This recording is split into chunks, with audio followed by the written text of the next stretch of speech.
অভাব মিটে গেলে কিছু মানুষের স্বভাব খারাপ হয়ে যায়। হায় রে টাকা, তুই থাকলে কাঠের পুতুলও কথা বলে, আর তুই না থাকলে রক্ত মাংসের মানুষও মুখ ফিরিয়ে নেয়। একজন জ্ঞানী ব্যক্তি আমাকে বলেছিল, দুনিয়াতে নাকি কলমের চেয়ে পাওয়ারফুল কিছু হয় না। সে হয়তো ভুলেই গেছে টাকা ছাড়া ওই কলমটাও কেনা যায় না। সংসারের বোঝা টানা মানুষটা একদিন নিজেই সংসারের বোঝা হয়ে যায়।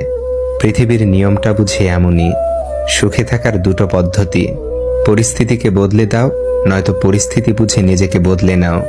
বেঁধে রেখে লাভ নেই, উড়তে দিয়ে দেখো, দিন শেষে ফেরে যদি তখন আগলে রেখো।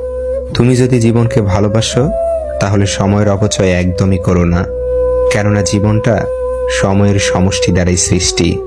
সবার মনের মতো হওয়া মানে নিজের সঙ্গেই প্রতারণা করা।